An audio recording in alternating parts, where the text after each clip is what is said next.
So now in 7th grade, you started studying about something which involved negative numbers. So let us see. First we learned natural numbers and then we learned about whole numbers.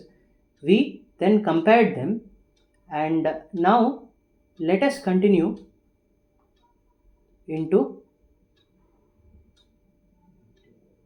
negative whole numbers. Yes. So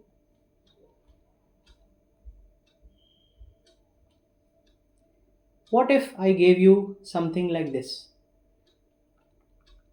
-5, -4, -3, -2, -1, 0, 1, 2, 3, 4, so on and so forth.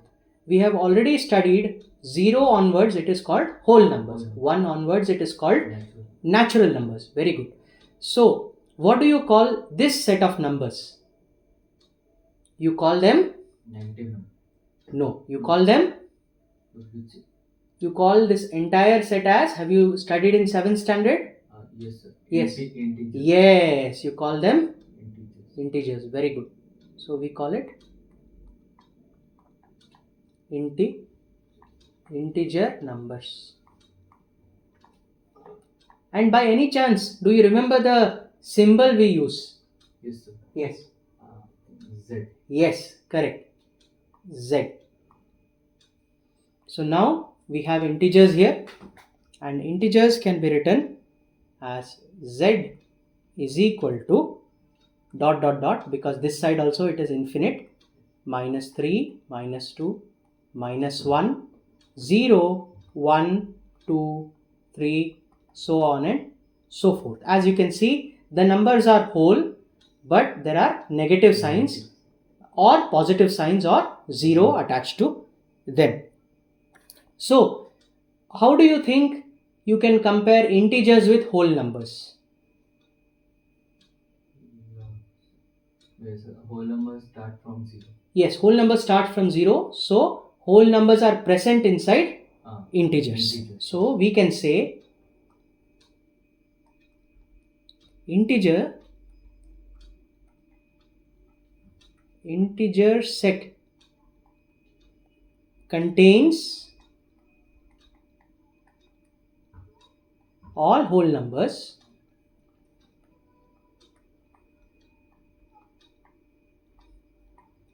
along with, of course, whole numbers already contain natural numbers, along with the simple whole negative numbers. The simple whole, you can't see any decimals here, right? Yes, so simple whole negative number. Yes, numbers.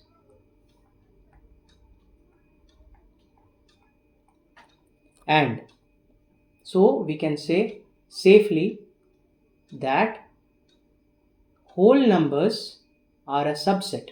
You don't write a C, you write like this. Are a subset of integers. So whole number set is a subset of the set of integers. In other words, we can also say that integer set is a superset of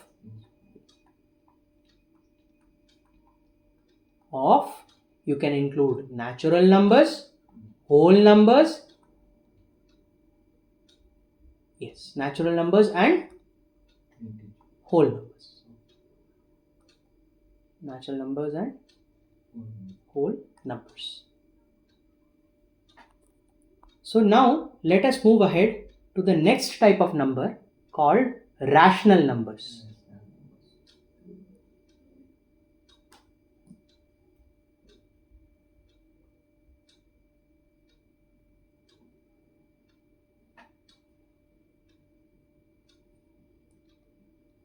So, what are rational numbers?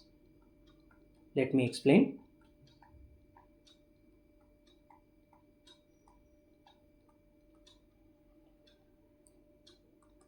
They are represented by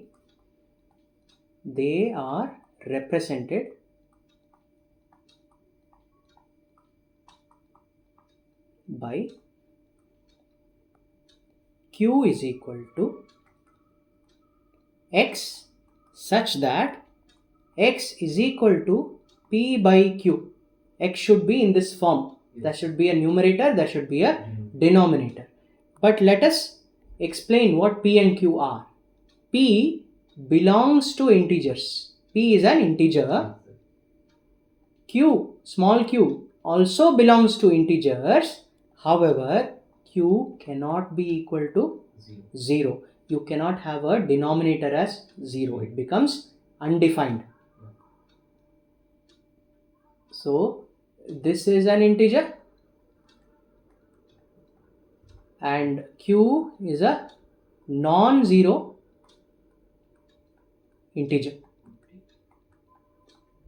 Any number you can write in this particular form is called a rational number, and we represent rational numbers using q, capital Q.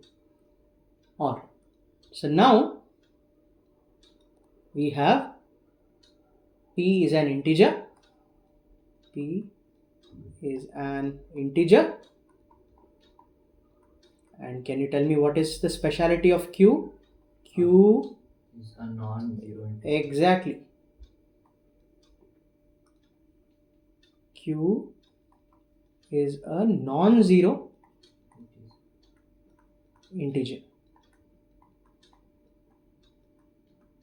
Okay, so basically P can take up any value from the integers. P can take up any value from these integers. Any of these values it can take, including 0. But Q cannot take this particular value. This cannot be Q. So,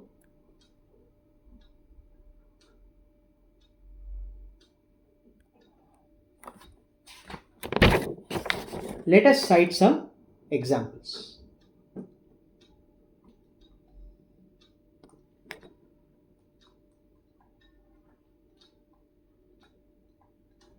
Can you give some examples on your own? Let us put some boxes here and let us fill them. Now P can be any integer. Please select any integer. Can you tell me something? 0. Okay. And as you can see, 3 is non-zero. Let us try one more. And then I'll give some of my examples. Yes, another rational number would be, yes? 3 by 6. Okay. 3 by 6 is also a rational number. Let me give you an example. Let me put a negative integer in the top, -1, and let me put a positive integer here, 2. Then we can have so many such numbers, like I can write 107 by -406. We can have negative in the denominator also. We can have a simple number as 2 itself. You may ask, how is 2 a rational number?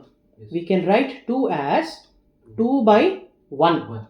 Yes. So we can have both negative numbers, -15 by -8. We can have just -7 is also a rational number, because we can write the denominator as 1. Very good. -7 by 1. And then we have 2 by 3 and so on. So let us recap. What are rational numbers? Rational numbers have to be written in P by Q form, and P cannot be decimal. P has to be an integer, and Q can also be an integer, but it should be non-zero. Yes, and some of the examples you gave. So with this we can start the chapter of rational numbers.